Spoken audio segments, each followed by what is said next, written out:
थाना बेबर क्षेत्र के ग्राम बागपुर में 7 दिवसीय बुद्ध कथा के आयोजन में जयदेव सिंह उर्फ प्रदीप शास्त्री ने कहा कि मनुष्य के लिए भगवान बुद्ध ने 8 अष्टांगिक मार्ग और पंचशील सिद्धांत बताए हैं और जो इन सिद्धांतों पर चलेगा उसका जीवन निश्चिंत ही आनंदमय होगा।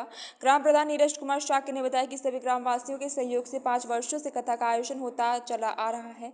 हमारे गाँव में काफी सुधार आया है। कथा पंडाल में श्रद्धालुओं की काफी भीड़ देखने को मिली। क्या नाम है आपका?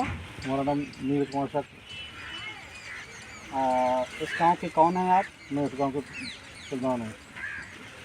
तो ये बुद्ध कथा हो रही है, तो ये कितने सालों से हो रही है आपके गांव में? हमारे साल पिछले 5 सालों से हो रही है। तो इस कथा का आपके गांव के लोगों पर क्या कोई प्रभाव पड़ा है? जी हाँ, हमारे गांव के लोगों को प्रभाव पड़ा है। अच्छे विचार, अच्छे भेदभाव का भावना के प्रति लोगों के अंदर अच्छा प्रभाव पड़ा हुआ है। अच्छा, तो कितने लोगों का सहयोग है आपके गांव का इस कथा में? हमारे यहाँ शाक्य समाज का पूरा सहयोग रहता है, प्लस अन्य बिरादरी का भी सहयोग रहता है और हमारे गांव में सारी जातियाँ रहती हैं, सभी गाँव का सहयोग रहता है। बहुत अच्छी बात है, धन्यवाद प्रधान जी। शास्त्री जी, आपका नाम क्या है?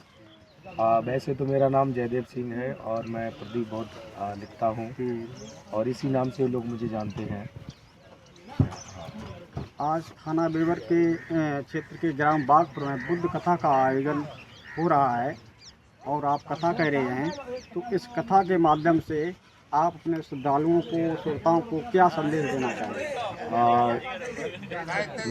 मेरा उद्देश्य है और कि जैसे लोग आते हैं धर्म को सुनने के लिए, यानी जो यहाँ पर रूढ़वादियाँ हैं और ढोंग पाखंड और वास्तव में एक दूसरे की जो इंसानियत होती है, क्योंकि बुद्ध का जो धर्म है वो इंसानियत का धर्म है, शील का धर्म है। यानी बुद्ध की शिक्षाएं, शील का मतलब होता है सदाचार, नैतिकता। जो व्यवहार मुझको पसंद नहीं है वो व्यवहार हम दूसरों के साथ ना करें, और क्योंकि शील ही लोगों में विश्वास पैदा करता है, दो रिश्तों में भी विश्वास पैदा होता है।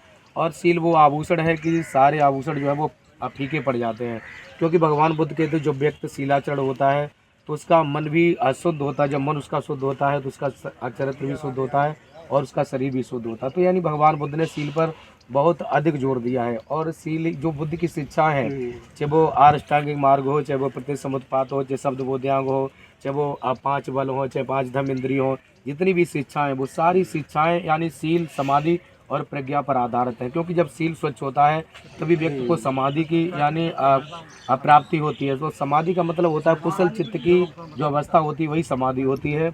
और यानी प्रज्ञा, जब कुशल चित्त होगा हमारा तभी हमारे अंदर प्रज्ञा जागती है। और प्रज्ञा का मतलब होता है अस्तित्व का सत्य दर्शन ही जो प्रज्ञा कहलाती है। जो हमारी आज आंखें देख रही हैं वो सत्य नहीं है, लेकिन जब हम प्रज्ञा से देखते हैं जो भी संसार में है वो परिवर्तनशील है, हर चीज़ बदल रही है, हमारा जीवन भी बदल जाएगा, हम भी बदल जाएंगे। यानी जो आज लोग सुख के लिए लोगों को कष्ट दे करके सुख की प्राप्ति करना चाहते हैं, दूसरों को परेशान करके सुख की प्राप्ति करना चाहते हैं, लेकिन बुद्ध कहते हैं कि जब मैं दूसरों के साथ में अच्छा करेंगे तो हमारे साथ में भी अच्छा होगा। लोग बदलें न बदलें लेकिन अपने आप को बदलें। तो इस कथा से अगर एक व्यक्ति भी इस गांव में बदल जाता है तो ये कथा हमारे समझ से सार्थक हो जाएगी। तो भगवान बुद्ध ने सर्वप्रथम उपदेश कहाँ दिया और किसको दिया? अगर देखा जाए तो भगवान बुद्ध ने जब संबोधि को प्राप्त किया तो 7 सप्ताह भगवान बुद्ध ने उस गया में ही यानी उन्होंने व्यतीत किए। और जब 7वां सप्ताह जब भगवान बुद्ध राजा यत्न वृक्ष के नीचे बैठे तभी भगवान बुद्ध के पास में तपसु और भल्लिक 2 नाम के बंजारे आए और उन्होंने भगवान को लड्डू और मट्ठा और शहद का दान दिया। तब भगवान बुद्ध ने यानी बुद्ध और धम्म की सड़ को बताया। यानी अगर देखा जाए तो प्रथम उपासक जो शिष्य हैं वो उनके तपसु और भल्लिक 2 बंजारे हैं। उसके बाद में भगवान बुद्ध ने पंचवर्गीय ब्राह्मणों को, यानी जैसे हम आज सारनाथ, काशी, पहले उसे ऋषिपतन मृगदाव कहते थे, कहाँ उपदेश? हाँ, तो वो उन्होंने सारनाथ में दिया। किन को दिया? उसमें 5 जो परिव्राजक थे, उसमें कौंडन्य है, अश्वजित है, महानाम है, बद्री और बप्र है। ये 5 जो परिव्राजक थे उनको सबसे पहला उपदेश दिया। तो इस घटना को पाली में धम्मचक्र प्रवर्तन कहा जाता है। धम्मचक्र प्रवर्तन। तो जो हमारी लाइट, अशोक की लाइट पर जो चक्र आता है, उसको क्या धम्मचक्र कहते हैं? हाँ, उसी को यानी धम्मचक्र के नाम से जाना जाता है। तिरंगा में आता है। हाँ, तिरंगे में भी आता है। उसके बारे में क्या कहेंगे आप? यानी जो गति देना है, यानी जब हम चक्र को गति देते हैं, और जैसे बुद्ध ने धम्म चक्र प्रवर्तन किया, उसके बाद में महान चक्रवर्ती सम्राट अशोक ने, उन्होंने भी यानी दम को गति दी, उस चक्र को गति दी। उसके बाद में पूज्य बाबा साहब ने 14 अक्टूबर 1956 में नागपुर की भूमि पर फिर उन्होंने उस गति को दिया। क्या बुद्ध की शिक्षाएं और कहीं देशों में मानी जाती हैं? बहुत सारे ऐसे देश हैं, क्योंकि भगवान बुद्ध कहते हैं कि व्यक्ति की जो जहाँ पर भगवान बुद्ध नहीं गए हैं, तो यानी बुद्ध की जो शिक्षाएं हैं, बुद्ध या बुद्ध के जो गुण थे, तो बुद्ध कहते हैं वो मानवीय गुण सभी के अंदर व्याप्त हैं। जब आदमी कुशल कर्म करता है तो वो उसकी कीर्ति जो है वो चारों तरफ फैलने वाली होती है। जैसे अगरबत्ती है, अगरबत्ती की खुशबू वहीं तक बहेगी जहाँ तक उसकी हवा जाएगी, लेकिन जो शीलवान व्यक्ति होता है उसकी कीर्ति चारों तरफ फैलने वाली। तो बहुत सारे ऐसे देश हैं, चीन है, जापान है, कोरिया है।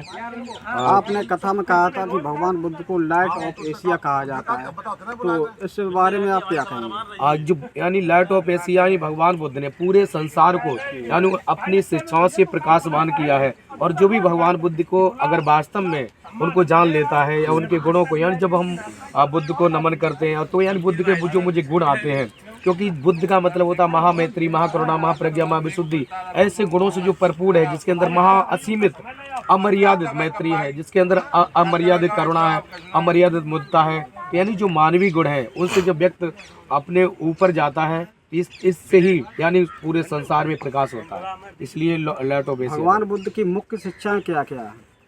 भगवान बुद्ध की मुख्य शिक्षा जो है, यानी जैसे 4 आर्य सत्य है, 8 अष्टांगिक मार्ग है, यानी संसार में दुख है, अगर दुख है तो उसके भी पीछे कारण है, अगर कारण है तो उसका निवारण है, और उसको दूर करने का मार्ग जो भगवान बुद्ध ने 8 अष्टांगिक मार्ग दिया है।